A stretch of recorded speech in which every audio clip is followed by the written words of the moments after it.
Uh, Brad Jasper, how are you? Doing great. How you doing, Isaac? Good. So this is the first time we've actually met, so quasi met. Yeah. I refuse to accept Zoom as a sufficient substitute for really meeting somebody.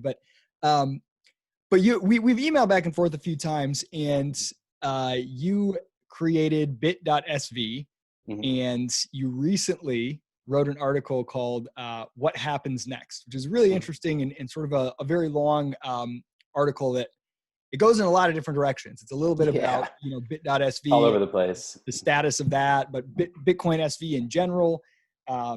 app development. You're taking some shots at things. You're also hyping some. You're being positive. You're being real at the same time. It's very interesting. A lot of stuff to talk about there. But before we get into any of that, I would Yeah. love to just get a little bit more about you and your background. Like, Sure. where do you come from, and then how did you end up in the Bitcoin world? So that's a very long setup, but Yeah. let's jump in there. So I got interested, let's see, always been interested in computers as long as I can remember.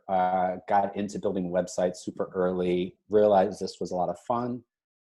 Didn't, was okay at school, but I moved around a lot as a kid. So that kind of just set me on this different direction where I got really into computers, programming, websites, apps, all that stuff. Um, After high school, I realized, oh, wow, you could actually make a living from this, and kind of went down the path of making my own business. I wanted to build my own product studio. I'm still kind of in the middle of that over 10 years later. So things have been going really well. I started out doing like productivity software, like Mac apps and stuff like that. This was right as the Mac was starting to take a dive. This was shortly after Steve Jobs passed and the iPhone was taken off. The iPad was supposed to replace the Mac. And it was just this sense that I was betting all of my company on this dying platform. And I'd been through something like this before. I'd built companies on Google, and then Google changed the rules. And then overnight, I lost the business. And so I kind of felt like this was happening again, where something outside my control was just taking me a direction that I didn't want. So I'm Um, I'm I'm already seeing hints of a reason to be attracted to protocol stability. yeah, exactly. Right. So ironically, like the stable protocol from BSV just was music to my ears. I still think it's super unappreciated. And so when I've been in Bitcoin from BTC, kind of saw the whole, digital gold narrative. I was there through the Bitcoin Cash fork. Still, How'd you get started in that? So you're running kind of software companies. You built something on Google and didn't go well. You were building something on Mac and you didn't like where that was going. Is that around the same time you got involved in Bitcoin? I'd love to hear how that first began. yeah, I mean, Bitcoin definitely fits with my kind of ideology. Like I'm very kind of I've read a lot of your stuff too. You're very freedom oriented, and I think that aligns well with Bitcoin. Yeah, it really, I think, I'd probably heard about Bitcoin just from, regular tech news or whatever, bought a little bit, was paying attention, tried to understand it. I really didn't see it as a development platform. I didn't see it as a way to build stuff. I didn't see any of that stuff. And I was catching the tail end of that. There were a lot of really interesting experiments that were running on chain that all just dried up. And that's actually when I was coming onto the scene. So I missed a lot of that. And watched as the whole Bitcoin Cash fork happened, kind of sat on the sidelines through that. And then honestly, Unwriter and Ryan Charles were two huge forces. Hand Cash as well. Just like saying, oh wow, there's really something happening here. And suddenly my application developer background, I could see suddenly everything that was happening and all the problems that I was having with deplatforming and just it was like, how fast can we run in this direction? It's interesting. Early on in the, when BCH split off, leading up to that time, it didn't take me very long of kind of digging and exploring to be like, yeah, big blocks make perfect sense. And so Yeah. that one I understood. When the BSV BCH split happened, I didn't really it just seemed like petty inside Mm-hmm. political stuff. It just, there was both sides were saying some weird stuff. The technical disagreements seemed almost like they were manufactured on purpose, tried to Right. force a split. And I didn't know who was, and it took a little while afterwards. I just kind of assumed, well, BCH won the hash war, so to speak, Right. and Bitcoin.com and some of the players I was more familiar with. I just sort of assumed that BCH was probably just the more legitimate thing or something for a little while, but I was just watching. I was trying to watch and learn and be very open to what makes the most sense, and just disappointed that the split happened at all. But it didn't take long for me to start seeing something different on BSV. And that was the people that you mentioned were some of the very first that I saw, like Ryan X. Charles, who I always found really interesting. I had interviewed him on my podcast a little bit before the BCH split even. You know, him going over there and kind of taking his, yours.org and money button over there was like, well, that's kind of interesting. Why would he do that? Why would someone want to build? Because he had investors on both sides, right? Go ahead. What's that? Or he had investors on both sides. Right. Exactly. It didn't seem like he was forced to against his will. It seemed like now you could say Ryan is clearly like a really big Craig Wright fan, but at the time it was like a technical decision. And I thought that was very interesting. And then I saw Unwriter, and I'm not a programmer myself, so I didn't know what a lot of this stuff meant, but it was like every week he was like, hey, I just built this. Hey, I just built this. It lets you make this talk to this and do this other thing. Basically building things that me appeared to be sort of backbone type of things or foundations that make it easier for more people to build. And again, it was like no fanfare, no politics. It seemed purely like a technical decision to build on SV. And I just started to notice that pattern early and was like, okay, there's something to this that, warrants more checking. So anyway, that's interesting to me. So when you saw them, you kind of started to think, being a part of Bitcoin, I could actually build on it, not just sort of potentially use it or invest in it. Yeah, I'd looked at, Ethereum smart contracts. I've in Bitcoin, I've built my own wallet. I've built my own stack, and it's not crazy complex, but it's not the easiest thing to do. I still don't like writing Ethereum smart contracts. Like it feels like the stakes are quite a bit higher than even writing your own wallet. And with the scalability issues, I didn't see an entry point. And suddenly what Unwriter was doing, I saw the entry point. I understood putting data on chain in this particular protocol, and this is like an open format, and you can tie it to keys and you can encrypt stuff. And it very quickly became, just obvious that, one of my big criticisms about Bitcoin Cash was just like, well, how are you going to stop people from putting things on the blockchain that you don't want? I actually think the kind of Bitcoin is just money. It's a good experiment. I kind of like all these experiments, but for me personally, the data plumbing, infrastructure backbone, it opens up so many more possibilities that it just seems like that's where a lot of utility is. Yeah. And so it drew me in that direction. It's funny. And digital gold is an interesting way to sort of capture this narrative, but it's like, why would you want to limit Bitcoin from doing the one thing that only it can do, right? We're like, well, why do you need digital gold if you already have gold? Well, what's the one thing that digital means that physical gold doesn't have, or paper gold certificates? It's portability. So if you hinder the portability, you're killing the only part that makes it superior to gold, right? Which is why I always thought it was weird about the block size limit. And then the digital part also means that it can be tied to other things and activities in an inseparable way, that functions that happen in the digital world can have a money component, and it can all be one. And that part of it is what makes it superior. We're not just looking for a different type of money. You can just issue some digital dollar like the Fed is going to do and all these other things, whatever. But the capability of having the database, the data storage and transmission, and, a record publicly of, where things are at any given time of transactions tied with a monetary unit is the real magic. And so trying to separate those two functions seems like you're killing the thing that makes it so novel, I think I'm going to write a blog post, which is essentially about, blockchains are bad databases. That's this big meme that you hear about. And it's not wrong, but it's not right. You're just missing the dimensions. You're not paying attention to the part that's important. Yeah, it's worse than a traditional MySQL database at querying and indexing, stuff like that. it blows the pants off anything as a socially scalable database. And this is something that, you know, people who've been in the space for a decade, they just missed. They're nerds and they don't get social stuff, and they missed the importance of technology that brings people together. It's kind of like people being on Twitter in 2008, not realizing like, oh, when the whole world's going to be on this, it's going to be a completely different thing. It's not just a bunch of nerds sending SMSs to each other. It, you know, President of the United States is using this for whatever. And so, you know, I really think that there's, you know, and you start to cut into the narratives that BTC has built, where you start talking about, you know, high transaction fees and whether Lightning Network will actually work, or whether Lightning Network would actually kill BTC, or whether gold has been an unseizable asset, but then we built second and third layers on top of it, and then those layers have been captured. So you're now doing the same thing to Bitcoin. Like there's just a lot of things that don't make sense about it. And at the very least, I think what you could say, to be fair, is they all deserve a shot in the market to prove themselves.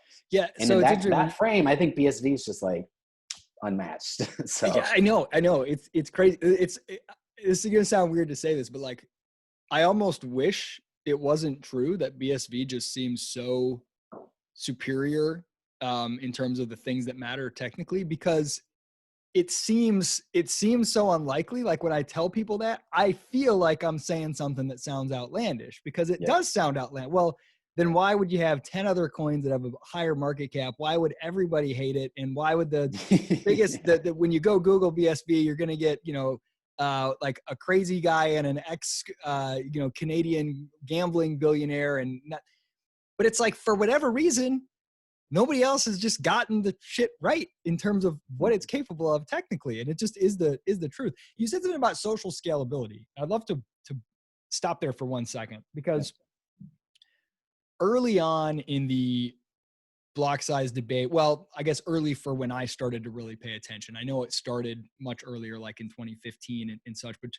probably like 2016, I started to pay more attention to it, leading up to, for like that year leading up to the fork with BCH. And there was only one person on the small block size side who, like, when I would listen to their arguments, it would make me pause and try to rethink and make sure I wasn't missing something. And that was Nick Szabo. And he talked a lot about social scalability. And he had some of the most interesting ways of talking about the value of Bitcoin, whereas most BTC people would just repeat jumbled garbage and stuff. And I came to disagree with some of Szabo's things, but I think there's something interesting in the social scalability thing that you touched on. So I'd love to hear your thoughts on like Szabo's approach to social scalability, in which he basically sees not actually using Bitcoin necessarily as like a good thing, because it's so, it's like those giant stones that they would use on the islands to trade, and they never moved them around. They just changed who had ownership of them. They were inconvenient, but that's what made them so trustworthy or whatever. He kind of takes a good concept and, in my mind, sort of retrofits it to make the small block narrative work. And you don't need the small block narrative for that. But I'm just curious your thoughts on that, since I heard that phrase, social scalability. Yeah, I think I might have heard it first originally when he was on the podcast, Tim Ferriss's podcast with Naval Ravikant. And Naval, I think, explained it really beautifully, which is humans are the only creature, or at least that we know of, that will fight across like bloodlines. So, you'll fight for your family, that makes sense. You'll fight for your friends, that makes sense. But then things start getting weird when you start talking about fighting for ideas, right? You fight for a kingdom, you fight for a country. And Bitcoin, in some sense, is kind of like the next iteration of that.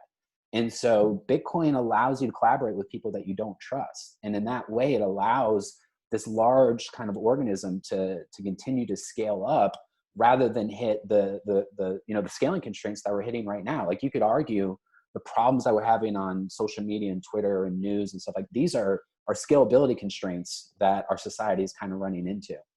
And with a better infrastructure, we can go further. And so it's funny to me when people talk about wasting, Bitcoin's being wasteful, when, I don't know if you saw this video, but they reverse engineered the original Minecraft seed. They spent godless amounts of GPU hours reversing engineering every possible world to find the exact possible angle. So it's like this is something people did for fun, right? And I wouldn't even say this is wasteful. I think this is an interesting activity. So energy is there to be spent to improve humans' lives. And when applied through Bitcoin and social scalability, that's exactly what it does. Um, so I think the biggest thing for social scalability is, you know, what's happened. The internet was supposed to kill middlemen. In some sense, it did. You know, it took out the record industries, it took out a lot of people, it took out the newspapers, but in some sense, it created a new super middleman. And this is what the network effects of technology have done. When, you know, when everybody wants to be on the social network that everybody else is on, it ends up being a free social network that is owned by Facebook, paid for by advertising, and it's owned by one company. And I think this is one of the kind of socially scalable things that Bitcoin does, is it disintermediates these network effects, because that data is now an essential chain that we can actually build different interpretations off of. So if you get deplatformed, that's just a perspective that's deplatformed you. You can go to a different perspective, a different service, a different, you know. So yeah, I think it's all in the social stuff. There's a lot of interesting tech, there's a lot of interesting finance stuff, but to me, it's these bottoms up phenomenon. I've been on the internet for 20 years. I've seen these services that seemed very normal, and then as they go mainstream, like I mentioned Twitter, they turn into something completely different. And Yeah. I think that's what's happening. Well, and that's what's so exciting to me about, you know, BSV, a big block Bitcoin generally. I mean, that's what makes the original vision for Bitcoin so exciting, is the near instant, near zero fees, right? That's kind of the whole idea. And when you have that, microtransactions to me are the thing the internet has been missing from day one. And it was enough of a revolution without it for a while. And now you need that component. So I think a lot about in terms of economics, and probably one of the, I think it's the most cited paper in economics. Certainly one of the most famous is Ronald Coase's Theory of the Firm. Mm-hmm. And it's a phenomenal paper. And essentially, you know, why do firms form in a free market instead of everybody just being an individual contractor, more or less? Mm-hmm. And it's because of transaction costs, right? So if I have to go out and find somebody to do my web design every time I need web design, that has a search cost, transaction cost. It's easier, even if I'm overpaying, to keep them in-house, so I don't have to have that search cost nearly as often. And so the transaction cost of engaging in the market tend to create larger bodies, more centralized groupings of people. Mm-hmm. The internet dramatically reduced transaction costs by bringing down the information and the search cost, but it didn't bring down the money costs, right? So like now it's blown apart all kinds of different things because information is decentralized, and the transmission and exchange of information, of searching, of sorting, of vetting people, verifying them. I mean, just everything from, you know, user reviews and Yelp and all this whole world that's been created, you know, user sourced information about where things, you know, even just getting to places on your map or whatever, all these different things. It's all the information component. The transaction cost of obtaining information, sorting and searching information has gone down so much that it's like, you know, sort of democratized or decentralized. But the payments component, the exchange of the money component, which is another form of information, a necessary component of that, hasn't been. So what do you get? You still have to go through, you know, in order to exchange information with you, we can do it any kind of way. We can do it on many-to-one platforms, many-to-many, one-to-many, one-to-one. You know, we came across each other on Twitch or something, or Twitter, and then we emailed, and now we're doing Zoom, and the internet has made all this possible. We didn't need to, you know, have any centralized intermediary. But the money component has always been, you still have to have, you know, Gusto or Bill.com or some, you know, if I want to hire somebody, it's so hard. If I want to have my audience pay for my content, I've got to go through like a Patreon or a Substack, which has Stripe, and they've got to have subscriptions, and it's got to be in big chunks. You can't get it down very small. I can't charge them per page of book that they're reading on Kindle or per minute of podcast listened, and so like bringing that component down to near zero cost. Now you would let the internet realize its full potential, where the information and the economic value associated with transacting that information can all be decentralized and fully peer-to-peer. Like, that's where the possibilities just start to go crazy, you know? Yeah, totally. I totally agree. I mean, I see this from like happening from a number of different angles, from you know, what's just happening on Bit.sv with people selling content to these new, literally kind of like decentralized, you know, crypto economic primitives like 21E8 and what they're trying to do. Like it's a very, yeah, like it really did, you know, I say in my post, it felt like the internet was playing with a hand behind its back. It really did, which is, you know, now the internet is really able to go on both cylinders. It's not just going on advertising in these kind of like traditional. I was listening a little bit to your talk, and you're talking about like real-time payouts and the ability to share and split stuff in real time. And like, that really is a big deal. That really is a huge, huge, huge deal. That It's kind of like like just in time nature of like everything.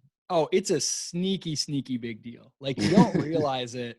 You know, if you're like, you know, and I think I was talking about Streamanity versus YouTube. If you're like, whatever, there's a bunch of different platforms. Oh, people can pay you in crypto, right? On the surface, it's like, who's going to care? If you understand the creator side, which I barely do because I've never been like a monetized creator on YouTube or anything, but Mm-hmm. you see all the different things that people do to have a money making podcast or email newsletter or video, you know, channel.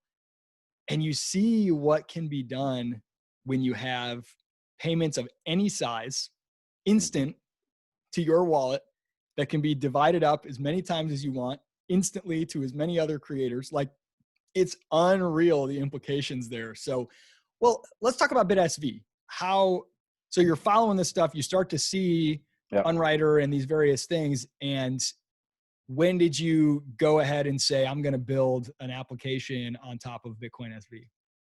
Yeah, so I'm a project-based learner, so I just kind of throw myself in the deep end and figure it out. So the first project I launched was Immortal SV. And the big idea is just save websites on the blockchain, take a thumbnail, you know, like a few day sprint, just kind of get familiar with the you know, the technology. And even almost like immediately after launching that, I was like, okay, I think I know what I want to build. I want to build, like I had this idea for like decentralized directories where essentially like I want to do a deep cut and then I want everybody else to kind of go in and fill in the details and people can get rewarded. And so that's what Open Directory was. Open Directory was really like Reddit on the blockchain, created this concept called the tip chain where, you know, you tip something and everybody who created value gets tipped from, you know, the content creator to the directory submitter all the way down to the subcategories. And in building this, I realized a few big lessons, but the biggest was that at scale, if this got really, really big, it doesn't just replace Reddit, it replaces Patreon too. And this to me was like, oh, I get it now. I get what's happening. You know, the internet's broken and it's the stuff we've already been talking about. And this fixes it in a way that we're not just taking yesterday's services and putting them on chain. We're actually creating entirely new experiences that take kind of native advantage of what Bitcoin can do. And so that was really the inspiration behind Bit.sv is I've been an independent creator. I really care about supporting independent creators. I saw Bitcoin as like the best thing in the world for independent creators. Like it's this rallying cry in the sense that like you can almost go work on this decentralized company. It's like, it's kind of like building a town, right? It's like, imagine somebody said there's a town where all the creators are going. And it's like, cool, I want to go. And that's what Bitcoin is turning into. And so, so yeah, so that led into Bit.sv, and the idea was to really help creators make a full-time living. I'm fine with a little bit of money here and there in pocket change, but really what I want is a million independent full-time creators. I think that'd be just enormously good for the world. So kind of started on that path and did that for about 9 months, and then learned a bunch of stuff that I kind of summarized in that Yeah, blog. and I want to dig into those learnings, but let me ask you first. So when I first popped on to Bit.sv, I just sort of took it as it's like Medium, but Yep. you can tip and maybe, and I don't remember if I knew this for sure, but like maybe the content itself is also on the blockchain so Yep, that it's it's not on hosted blockchain, by and you. the big idea was paywalls. The big Okay. idea is that the biggest media companies in the world use these paywalls, but they don't really work for niche content creators Yep. because there's not a system or framework set up. So the idea was, you know, clean them up, make them fun, easy to use, more like you're opening a treasure chest than, you know, pulling out your credit card or something. And so that was really the idea, to validate whether paywalls were a good idea.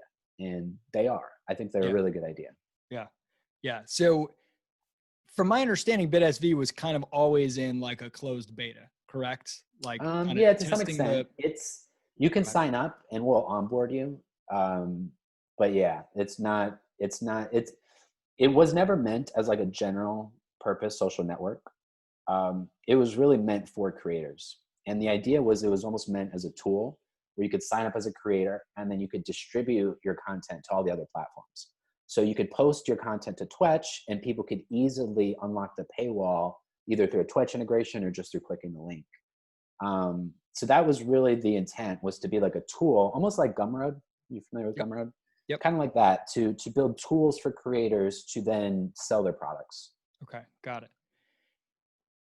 Did you find, were you able to get any creators who were not already sort of Bitcoin SV fans attracted to the platform, or did you even try that? Yeah, no, that is tough. I definitely had those conversations, but it's a very difficult conversation because what you're asking somebody to do is essentially fragment their audience. Because what you're saying is, okay, so there's 5 billion potential customers in the world. I'm actually only going to target the 20,000 that are in BSV, because those are the people that have BSV. Yeah. And so it becomes a really difficult challenge. This was one of the first roadblocks that I ran into. And one of the things that I realized was, okay, so this has to work for things that are already popular within BSV. And I think that's essentially like 2 or 3 things. One is trading. You can make money off trading news. The other is, BSV itself. And I think you guys are a great example of that with the numpties. That's a good example of something that I think can survive within the BSV ecosystem. And maybe some form of news, or maybe kind of like the content you see on OnlyFans. But in terms of like a general audience, it's not there yet. And that's, I talk about this a lot in my piece, which is we're in this bootstrap period where in 5 years, when 2 billion people have Bitcoin wallets, all this stuff's going to work. It's all going to work great. But we're in this position now where we've got to punch above our weight, and it's challenging. So that's been one of the most interesting things to me as a non-technical person, as somebody that, outside of the Bitcoin world, I'm building a consumer facing company, to see so many people making, to see so many people, not so many, but a number of people making sort of consumer apps on Bitcoin with almost nobody seeming to give much credence to the big glaring problem, which is the onboarding problem. It was really interesting because your audience, I mean, the Streamanity is the same way, Twitch is the same way. You can't ask a creator to come to a platform that 99% of their audience can't come with them to. Like, hey, I'm 100%. Going over here. Now none of you can access me. That's different than, hey, my stuff used to be free, now I've paywalled it. Well, everyone can still access it if they want it back. Yeah. There's 2 billion credit cards. That's fine. Like you really just can't. And all the responses, whenever I'd be like, yeah, but nobody can onboard, people will often, people in SV will be like, oh yeah, you can. And you can buy BSV, or, oh, on your hand cash, you can go to buy. It's like every one of them. And I'm somebody who's like used this shit for a while. It's mind-numbingly huge pain, but it's very sketchy. Like, first go create a wallet, then go to some site, and it's very hard to, and you feel like you're scared to like put in your credit card on some of these places where you can buy, these exchanges. You hear news stories about exchanges losing money, and it all feels like something that's just, it's a giant pain. And so I've often wondered why, if you're going to do a consumer app, this has got to be solved. This has to be solved. 100%. And it has to be, you go in and it says, top up your wallet, and it's like credit card, and you enter it, and boom, you've got $20 in your wallet or whatever. Now I know that KYC is a problem, but I also know that, like, as long as you're below a couple $100 a year, which is a very low threshold, but you can, for some of these types of apps, that would work. That would be sufficient. And there's, I've been kind of, looking into this quite a bit in the last several months, which is why I was interested to see it in your article. You basically described the exact idea that I've kind of been pursuing a little bit, talking to some people on, which is not a technical innovation. It's essentially just it's just a put in your credit card, process it, convert Interesting. that into BSV, We should chat instantly more spin about up a that. wallet with that amount and essentially have a monthly subscription. And it's like, Yeah. okay, for $12 a month, you get $10 a month of purchasing power on Streamanity or something like that. And it's just instantly there in your wallet. And, to me, that is like the thing that will make these apps, because they are so much better for creators. Mm-hmm. Consumers, as long as it's not a worse experience to view or read, they'll go where the creators they like are. And it make it way worse for them, they won't. But if it's basically the same, like, people aren't mad from a user experience standpoint. Joe Rogan listeners are not going to stop listening because his podcast is on Spotify now instead of some other podcast player. They'll go where the creator is that they like. But if they can go there. And so just like allowing them to go there, to me, is like the problem. So anyway, tell me why you wrote this article, and let's get into the meat of it. So I'd been sprinting on Bitcoin stuff as hard as I worked on anything in my life. I'd worked on it like 9 months straight, or actually a year straight. I was working on Bit.sv for 9 months straight. I'm ignoring profitable businesses. I've got other products and apps that are making money, doing well, that I'm ignoring because I believe in this stuff so much. I've fully drank the Kool-Aid. I fully believe in all the hype. I fully believe that Bitcoin incentivizes connectivity. This is all, very competitive, but love collaboration, can understand how could they can make these really big games. And so kind of went from that high to, to the reality dose of launching Bit.sv and realizing that there are some fundamental onboarding problems here. And running into other challenges in the space where I felt like, Bitcoin is really supposed to allow us to hit the high notes, but it feels like we are just going after each other's territory. And it felt confusing to me because I'm fine with competition, but there's so much out there that it seems almost like short-term focus. Like, Money Button, I think, got a little upset when like suddenly everybody started building buttons. And it's like, why, he kind of jokingly said like, buttons are our thing. And it's like, well, I don't think that's true. But at the same time, I can understand the frustration of like, it's a social media thing. You've got 5, 6, 7 different social apps and none of them talk to each other. And this is the one thing that Bitcoin is supposed to do really well. And so I got really frustrated for my own projects, kind of what I was seeing in the space. Around the same time, for whatever reason, Ethereum tokens started pumping, Chainlink and stuff like that. And I think people in BSV saw that. And suddenly it seemed like, it was great when we decoupled from the market, but now when the rest of the market was increasing, there's resentment or whatever. And it was just a lot, it was like a year of kind of built up thoughts and feelings. And I wanted to just tell the truth. Like, I think there's a lot of people in the space that might be in a similar position to me. They've got some time, they've got some resources they can invest. And I don't know, like, one of the benefits of being independent is like, I don't have to keep anybody happy except, my customers, my family, me, myself, God. So I don't really care if I'm stepping on people's narratives. People spend a lot of money in Bitcoin to like make it seem like it's certain things. And I just want to build cool stuff, And so it was all this stuff really coming together in a way that I didn't want to be too negative, but I didn't want to make it just seem like, oh, everything's totally fine. There's some real problems. But despite that, I'm like hugely optimistic still. I just want to be able to, talk about it. So yeah, it was very much a rant. No, that's good. That's great. Tell me, and I think I asked you this in email or something. Why did Bit.sv choose not to have the ability to log in with Money Button or Relay or an existing wallet? I don't think it would matter. And here's the reason why. You can already do that on the consumer side. So any consumer can pay. This is one of the big innovations with Bit.sv now, a year ago, 9 months ago, is it could accept instant payments from any wallet in the space. So if we're talking about distribution in terms of getting as much as your customers as possible, Bit.sv really did a good job at that. Everybody's moving peer to peer, and that's fine. That is where things are going. But Bit.sv doesn't have to work that way. It'll literally take any payment from the network from any Bitcoin wallet. And So it's so just that on the was creator side that the creator exactly, wallet is. exactly. And so the idea is like there's a little bit of friction on the creator side, but I'm not seeing the stuff that I would expect to see that would make any of that matter. So a quick example of that is, if you're a really talented writer in Bitcoin, you can maybe make a couple $100s from your post, submitting it to CoinGeek or one of these other services, or you could put it behind a paywall, right? And the reality is, you're probably not going to make a couple $100s on your post. You might make 100, you might make 200. You're probably not going to make 300 or 400.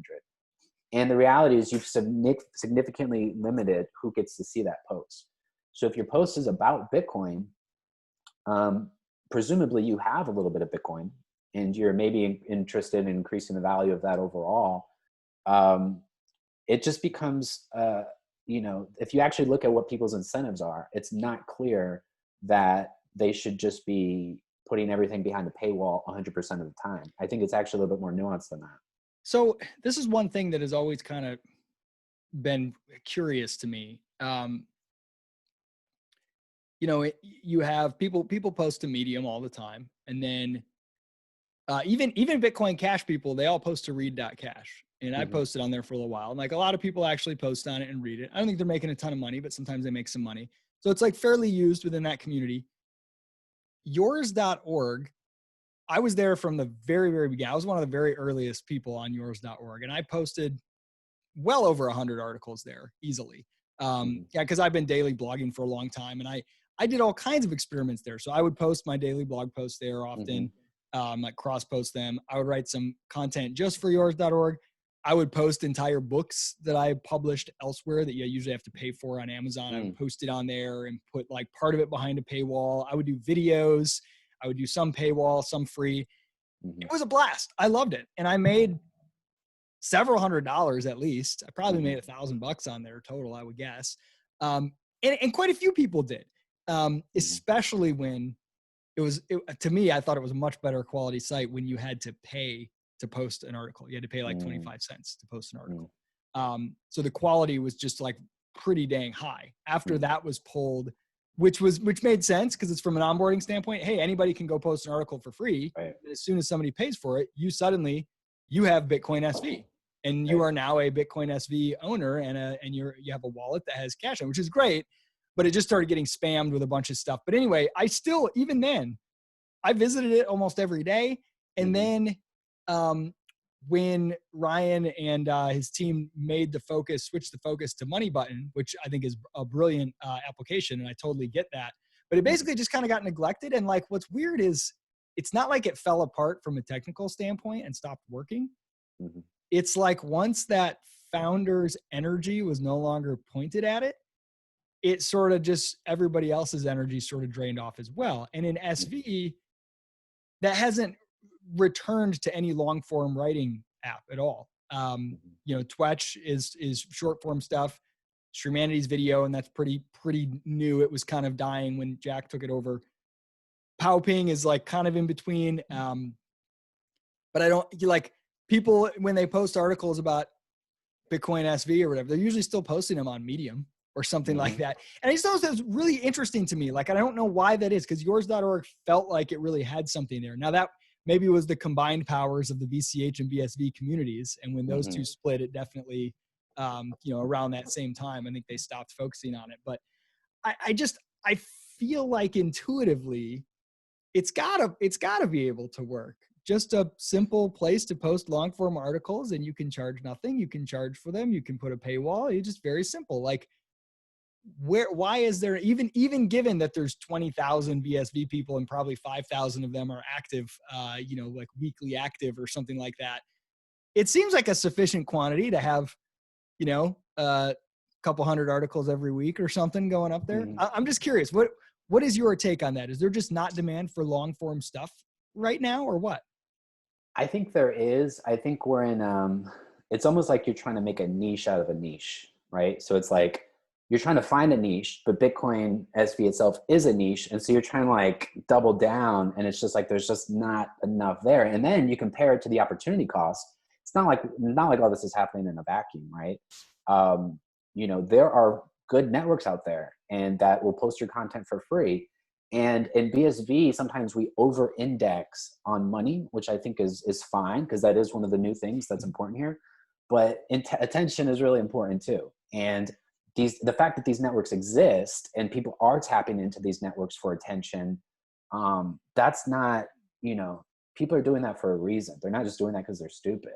People are doing that because they're getting something out of it. And so, yeah, I think it's really like an opportunity cost. I mean, I think this is part of the challenge, I think, with bootstrapping a network, which is you could fast forward the internet and say, when the internet's really big, all these ideas are going to work. But if you're in 1998, like, what's the path to actually getting there? Jeff Bezos did it better than just about anybody. But I think that's where we're at, which is, I think all these ideas are going to work. I think all of them are going to work. Yeah. Just like, 10, 15 years later, all the internet ideas work. But I think in the meantime, it's, people are following their incentives. I'm following my incentives. I could be making hundreds of dollars per week on Bit.sv, and that's still being a bad idea, a bad deal for me, right? Because I value my time at thousands of dollars a week. So. Yeah, I love what you said about over-indexing for money versus attention. And I want to talk a little bit about that, and this will tie into something we emailed about. It's funny, one of the things that I think is underappreciated, given how much people in Bitcoin SV talk about signaling theory, and the value, and Yeah. of signaling your fitness or your credibility, or why people should listen to you, is, and we all kind of know this instinctually or subconsciously.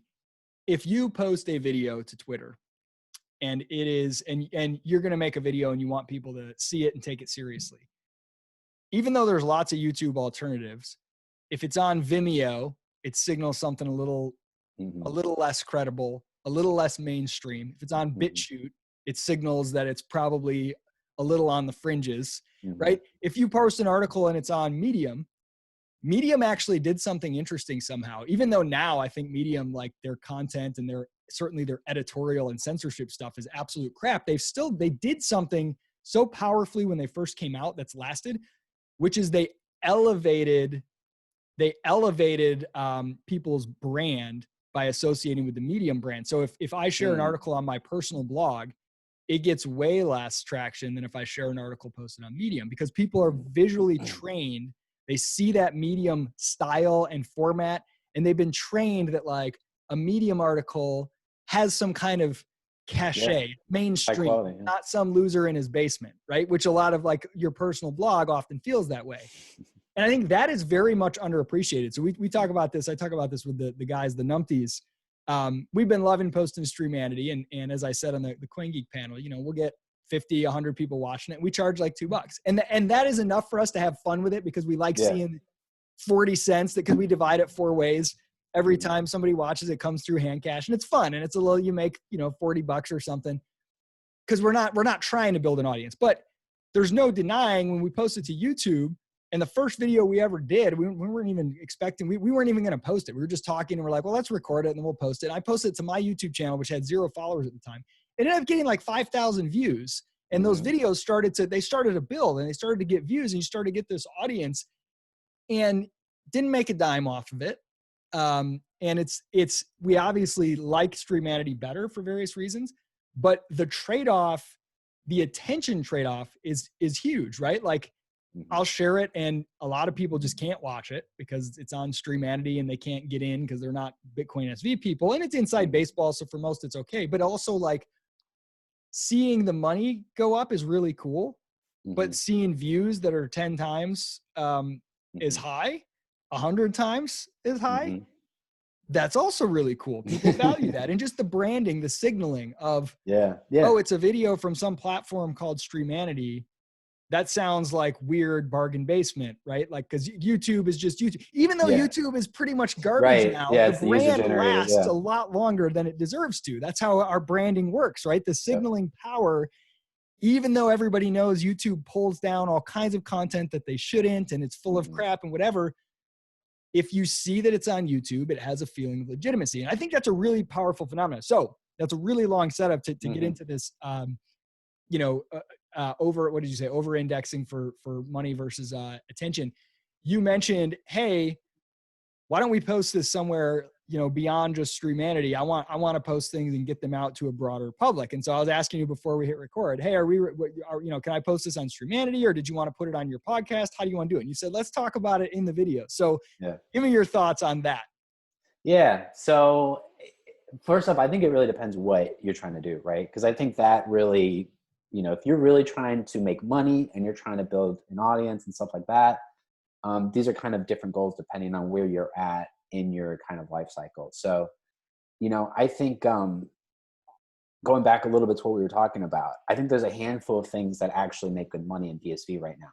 One of those is trading advice. One of those is actual content about BSV. So I think you can make good money, depending on what your definition of good is, about that kind. Like, that's one of the best topics that you can actually make money on right now. The challenge is exactly what you're talking about, which is, what is the opportunity cost of that? If I were to put that out for free, I watched a lot of those early numpties videos, right? Like on YouTube, that was one of the things that kind of drew me in. And it's like, oh, there's some Bitcoin Cash people talking about BSV. Like, this is interesting. Let's listen.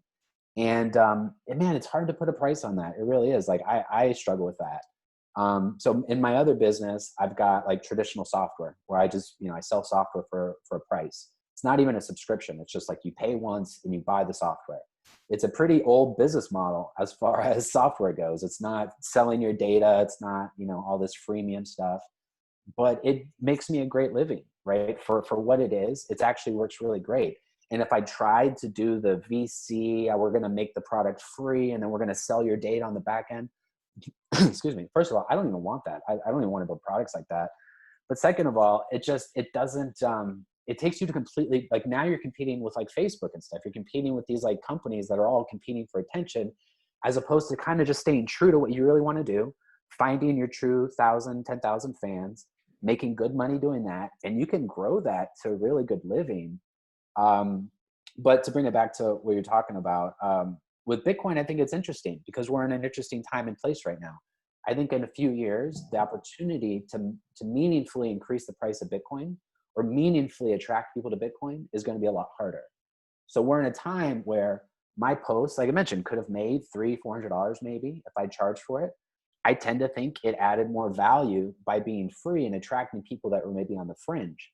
So it's really difficult to understand exactly where people should be charging these days, because VC money distorts markets. So if you remember the RSS reader, Google RSS reader, dude, RSS market, was like, it's very healthy. Google Reader was like my favorite thing in the world. I'm still mad that that's gone. Right. And well, so the RSS market was very healthy. You had lots of competition. Google RSS Reader came in. It was free. It was subsidized. It was really good.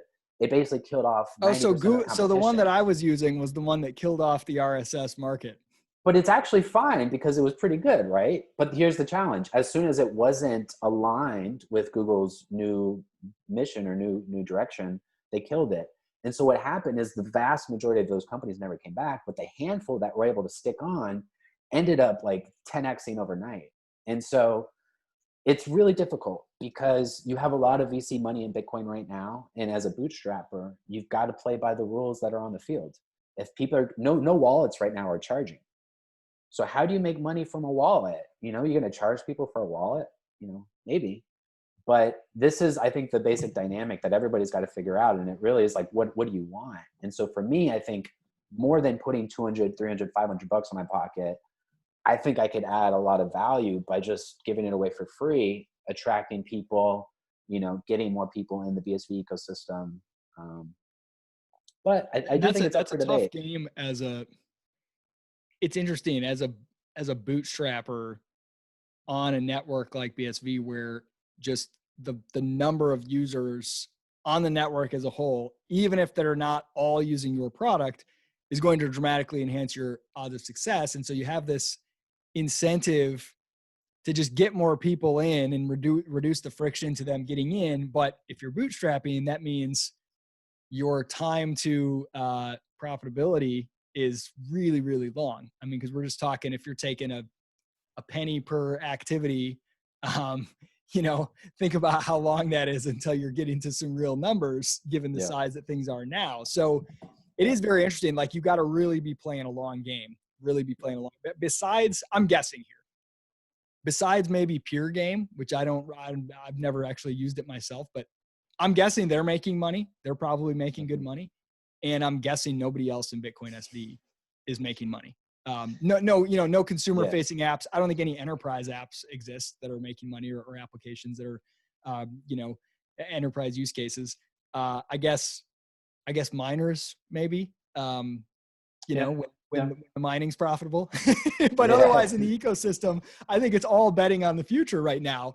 And whether it's VC or bootstrap, maybe bootstrappers have more patience to play the long game and VCs have deeper pockets. But it's still betting on the massive growth explosion. And what's interesting is, as we said before, at least on the consumer side, until that onboarding part is fixed, it's going to be a tough hurdle.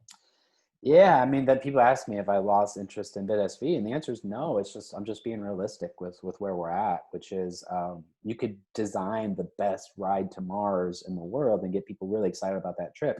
They still got to be able to pay for it, right? Like they got to be able to give you money somehow, and so. Yeah, you get the trip to Mars. You have to pay for it though with a rock that was mined from Mars. Yeah, exactly. What is next for you? Like, are you you're putting Bit.sv on ice and you're Go ahead. Yeah, it still works. Okay. It works like it always did. We're still onboarding users. I'm going to keep paying the server bills, even though they're more than I'd like them to be. The service is going to keep running. I'm going to keep supporting it. Immediate new feature development has stopped. I am working on other Bitcoin projects. They are more focused on, they're just more realistic. Like I think I was just a bit too idealistic of like, we can fast forward this infrastructure phase and, we don't need to take the 10 years or 15 years that the internet took to bootstrap itself. We're just going to skip all that. And maybe, I think it is going to be a lot faster, but exactly what you say, you just have to have a longer time horizon. And as a bootstrapper, you have to really figure out what that means for yourself. And so for me, what that means is dipping a little bit more into the traditional products that I was doing, implementing Bitcoin into them in a way that people don't have to have a wallet. They don't have to even know. So I'm doing stuff like that. And then as the consumer interest comes back to Bitcoin, doing stuff that's more native to Bitcoin. I really like this idea of Bitcoin native stuff. I don't like building old stuff on Bitcoin. Yeah. But it's where we're at right now. So. Yeah, it's an interesting transition because, and actually I just saw somebody who did this with something called Kyrt, Kyrt. Oh yeah, Kyrt looks great.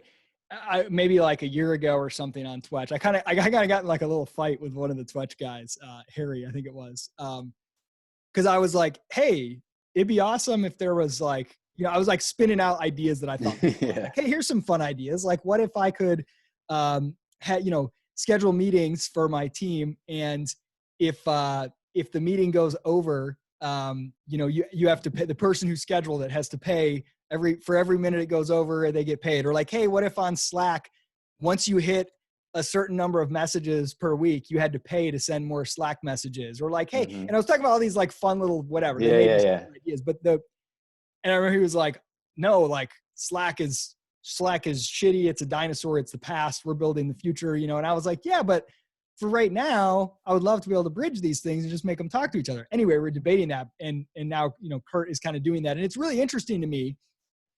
It's also kind of like, I also question the use case. Is there anyone out there who's thinking, you know what I really need? I really need to back up my WordPress posts on the blockchain, right? Like, I wish more people were thinking that way. Yeah.